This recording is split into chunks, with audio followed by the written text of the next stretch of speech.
Salam sejahtera dan selamat datang ke To Do My Channel. Sila subscribe dan like pada channel ini.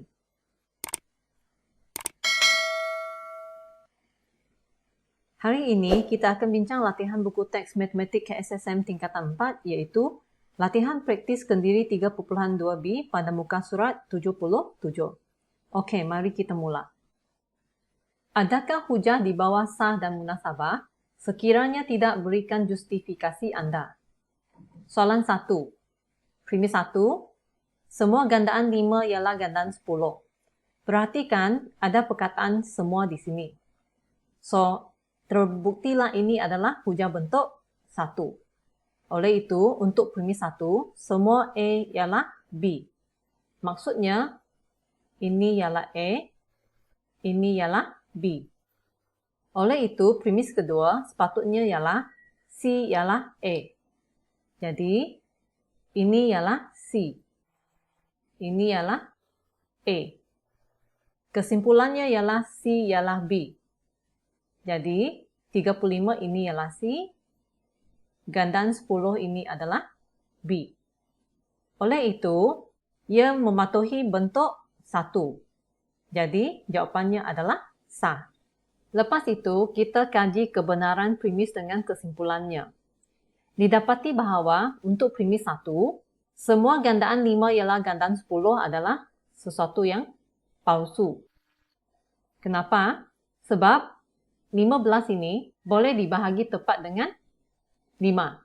Jawapannya adalah 3. Tapi 15 apabila dibahagi dengan 10, kita tak akan dapat nilai yang tepat di sini.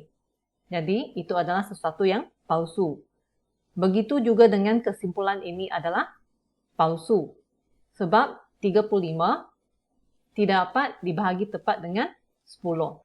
Oleh itu, jawapan dia adalah tidak munasabah. Jadi, jawapan keseluruhan sah tetapi tidak munasabah kerana premis 1 dan kesimpulan adalah palsu. Soalan 2, premis 1. Semua segi 4 sama bersudut tepat. Dengan adanya perkataan semua ini mungkin adalah hujah bentuk 1. Mari kita cek. Yang ini adalah A, segi 4 sama. Bersudut tepat adalah B. Jadi, premis kedua, PQRS ini adalah C. Segi 4 sama ini adalah A. So, dia mematuhi premis kedua bentuk 1.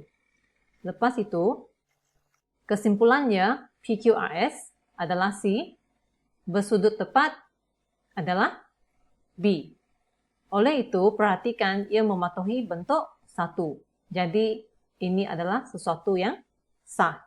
Lepas itu, apabila kita mengkaji kebenarannya, didapati setiap satu ini adalah sesuatu yang benar. Oleh itu, ia adalah hujah yang munasabah. Jawapan akhirnya sah dan munasabah. Soalan 3, premis 1. Jika punca kuasa 2x kurang daripada 3, maka x kurang daripada 9. Jadi, yang ini adalah P, ini adalah Q. Premis kedua, punca kuasa 24 kurang daripada 3. Didapati yang ini adalah disalin daripada ayat P. Salin bulat-bulat. Kesimpulannya, 4 kurang daripada 9 pun salin daripada ayat Q di belakang. Jadi, jelas sekali ini adalah hujah bentuk 2. Jika P maka Q, lepas tu P adalah benar, kemudian kesimpulan Q adalah benar. Jadi ini adalah suatu hujah yang sah. Lepas itu, untuk premis 1 ini, ia adalah sesuatu yang benar. Begitu juga dengan premis 2, juga benar. Dan kesimpulan juga adalah benar. Kesimpulannya, ia adalah sesuatu hujah yang munasabah. Jawapan akhir, sah dan munasabah. Soalan 4, premis 1. Jika K tolak 5 kurang daripada 9, maka K lebih daripada 9. Ini ialah P, ini ialah Q. Premis kedua, 10 tolak 5 kurang daripada 9. Jelas sekali ini adalah P. Kesimpulan, 10 lebih daripada 9. ini adalah Q. Oleh itu, di sini ia mematuhi hujah bentuk kedua. Maka ini adalah hujah yang sah. Lepas itu, kita lihat premis pertama. Ini adalah sesuatu yang palsu. Apabila diberikan nilai K sama dengan 7, maka ketaksamaan itu akan menjadi 7 tolak 5. Ini masih akan kurang daripada 9. 7 itu adalah kurang daripada 9, bukannya melebihi 9. Oleh itu, ia adalah pernyataan yang palsu. Maka jawapan akhirnya sah tetapi tidak munasabah kerana premis 1 adalah palsu. Soalan 5, premis 1. Jika X ialah faktor bagi 6, maka 6 boleh dibagi tepat dengan X. Jadi, yang depan ini adalah P, yang belakang ini adalah Q.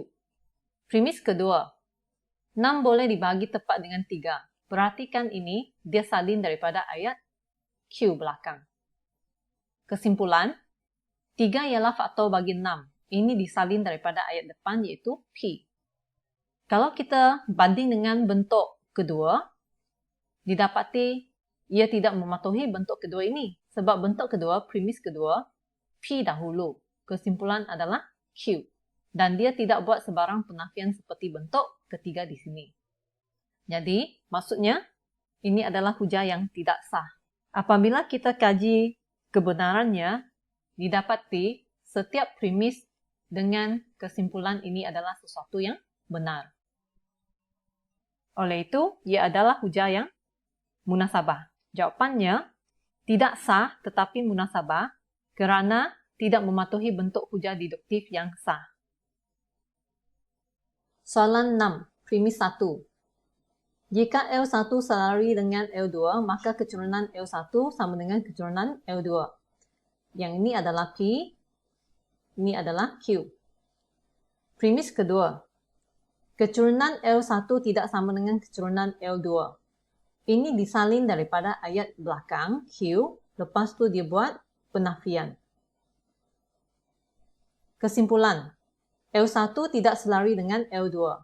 Ini disalin dari ayat depan P, lepas tu dia buat penafian. Oleh itu, ini adalah bentuk yang ketiga. Oleh itu, hujah ini adalah hujah yang sah. Setiap premis dengan kesimpulan ini adalah sesuatu yang benar. Bermaksud, ia adalah hujah yang munasabah. Maka jawapan dia sah dan munasabah. Soalan 7, premis 1. Semua rombus mempunyai perpenjuru yang berserenjang. Ada perkataan semua. Nampak macam bentuk 1.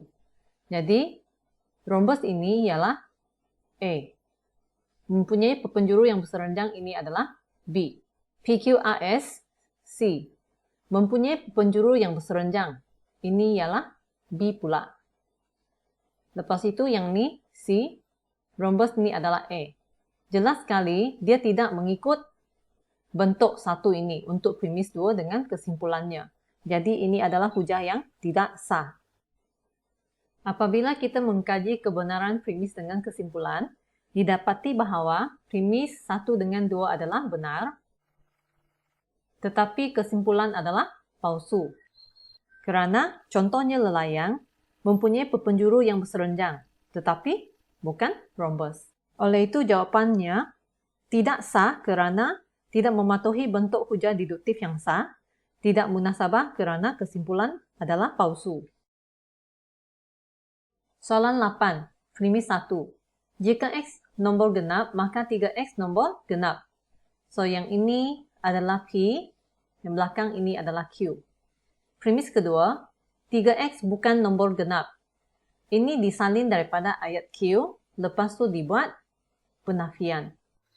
Kesimpulannya, X bukan nombor genap. Yang ini pula disalin dari ayat P dan juga dibuat penafian. Jelas sekali ia adalah hujah bentuk ketiga. Oleh itu, ia adalah hujah yang sah. Bila kita perhatikan premis dengan kesimpulannya, didapati semua premis dengan kesimpulan adalah benar. Oleh itu, ia adalah hujah yang munasabah. Jawapannya sah dan munasabah. Soalan 9, premis 1. Jika K melebihi 5, maka K kuasa 2 melebihi 25. Yang depan ini adalah P, yang belakang ini adalah Q. Premis kedua, K kurang atau sama dengan 5. Perhatikan ini dia buat penafian terhadap ayat P. Lepas itu kesimpulan dia, K kuasa 2 kurang atau sama dengan 25. Ini buat penafian terhadap ayat Q. Nampak macam bentuk 3, tetapi bila dibandingkan, premis 2 itu tidak sama. Sepatutnya adalah bukan Q. Lepas itu kesimpulan adalah bukan P. Oleh itu, ini adalah hujah yang tidak sah. Lepas itu, apabila kita kaji kebenarannya, didapati premis 1 adalah benar, premis kedua pun adalah benar, tetapi kesimpulan adalah palsu. Kenapa? Jika nilai K sama dengan negatif 6, bila kita ganti ke dalam ketaksamaan, didapati negatif 6 dikuasa 2 kan nanti, dia akan sama dengan 36, yaitu dia akan melebihi 25. Oleh itu, ini adalah sesuatu yang palsu. Jadi, tidak munasabah. Jawapannya, tidak sah kerana tidak mematuhi bentuk hujah deduktif yang sah, dan tidak munasabah kerana kesimpulan adalah palsu.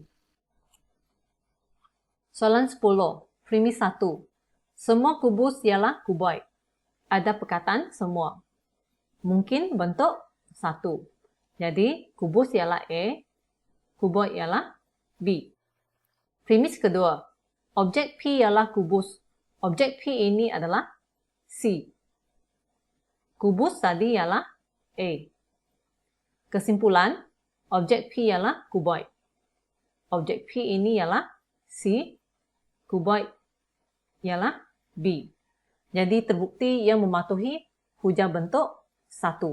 So, ia adalah sah. Bila kita kaji kebenarannya, didapati premis 1 adalah benar, premis 2 juga adalah benar, dan juga kesimpulan juga adalah benar. Oleh itu, yang munasabah. Jawapan akhir sah dan munasabah. Baiklah, perbincangan kita pada hari ini tamat di sini. Sekian, terima kasih.